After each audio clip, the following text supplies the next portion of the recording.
मेरठ में एक मेले में ठेले लगवाने को लेकर विवाद में कल बीजेपी के 2 पार्षदों और उनके समर्थकों में आपस में ही विवाद हो गया।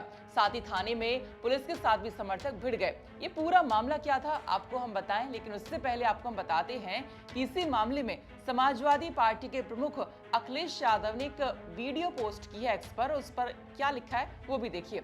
उन्होंने वीडियो पोस्ट कर लिखा कि कानून के हाथ लंबे होने चाहिए, हिंसक नहीं। तो अखिलेश यादव ने ये सब क्यों लिखा वो भी आपको हम बताएंगे। दरअसल मामला था मेरठ के सिविल लाइन थाना क्षेत्र के सूरजकुंड पार्क का, जहां पर बीजेपी के वार्ड नंबर 58 के पार्षद सुमित शर्मा और वार्ड नंबर 44 के पार्षद उत्तम सैनी आपस में ही भिड़ गए। बताया जा रहा है कि दोनों पार्षदों में विजयदशमी पर सूरजकुंड पार्क पर लगने वाले मेले में एक ठेला लगवाने को लेकर आपस में कहासुनी हुई। आपको बता दें कि सूरजकुंड पार्क में विजयदशमी का एक बड़ा मेला लगता है। हर साल यहाँ पर लगने वाले ठेलों को लेकर खींचतान होती रहती है और इस बार एक नया विवाद खड़ा हो गया। यहाँ सोडे के एक ठेले लगवाने को लेकर, जो कि एक मुस्लिम शख्स लगाता है, पार्षद उत्तम सैनी और पार्षद सुमित शर्मा आमने सामने आ गए थे।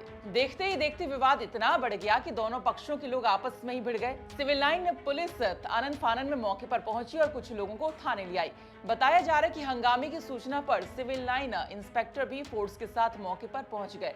इंस्पेक्टर की वहां मौजूद पार्षद उत्तम सैनी से झड़प हो गई और इसी की वीडियो अखिलेश यादव ने पोस्ट की है। बताया जा रहा है कि जिन लोगों को पुलिस थाने ले गई थी उसमें पार्षद उत्तम सैनी भी थे। पार्षद उत्तम सैनी को थाने ले जाने की सूचना पर काफी संख्या में कार्यकर्ता सिविल लाइन थाने पहुंच गए और उन्होंने हंगामा करना शुरू कर दिया। इसी हंगामे की वीडियो अखिलेश यादव ने एक्स पर पोस्ट की है। फिर इसी बीच कुछ लोग थाने में थाना प्रभारी के कक्ष में घुस गए और वहां नोकझोंक होने लगी। आरोप है कि वहां पर भी मारपीट होने लगी और इसके बाद वहां पुलिस ने कुछ लोगों को थाने से खदेड़ दिया। इसी बीच दूसरे पार्षद सुमित शर्मा अपने समर्थकों के साथ थाने में ही पहुंच गए। उन्होंने उत्तम सैनी पर गंभीर आरोप लगा दिए।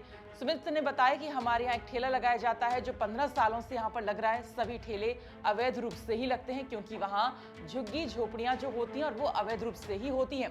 किसी गरीब का कारोबार नहीं छीनना चाहिए। तो वहीं उत्तम सैनी ने कहा कि उनके इलाके का एक गरीब आदमी का वहाँ ठेला लगाता है, वहाँ पर एक मुसलमान है, उसने कहा कि उसका ठेला ही लगेगा और ज्यादातर मैं ही लगाता हुआ आया हूँ और फिर वहां से भगा दिया। पुलिस ने आकर दोनों ठेले वालों को भगा दिया और वहीं कुछ ही देर के बाद बीजेपी के कैंट विधायक अमित अग्रवाल भी वहां पर पहुंचे। साथ ही बीजेपी के महापौर हरिकांत अहलूवालिया भी विधायक के साथ पहुंचे। दोनों पक्षों को उन्होंने समझाया। भाजपा विधायक अमित अग्रवाल ने बताया कि 4 लोगों को इंस्पेक्टर उठाकर ले आई थी और यहां लाकर उन्हें जमीन पर बिठा दिया। उसमें एक हमारे निर्वाचित सभासद भी थे जो उत्तम सैनी हैं। वह इंस्पेक्टर से जो पूछा तो इधर उधर की बातें करने लगे। इंस्पेक्टर का व्यवहार ठीक नहीं था। विधायक ने बताया कि फिर ये तय हुआ कि 2 अक्टूबर तक किसी का ठेला नहीं लगेगा और उसके बाद देखा जाएगा। वहीं इस मामले में मेरठ के एसपी सिटी आयुष विक्रम ने बताया कि सिविल लाइन थाना क्षेत्र में सूरजकुंड एक इलाका पड़ता है। यहाँ पर एक ठेला लगाने को लेकर विवाद चल रहा था, जिसमें कुछ लोगों की आपस में कहासुनी हो जाती है। दोनों पक्षों को थाने लेकर आया गया था और आपस में इन लोगों का समझौता हो गया है, जिसके बाद दोनों ही पक्षों को थाने से रवाना कर दिया। फिलहाल शांति व्यवस्था इलाके में कायम है। तो फिलहाल इसी के साथ इस वीडियो में इतना ही। बाकी खबरों के लिए आप देखते रहिए यूपी तक। नमस्कार।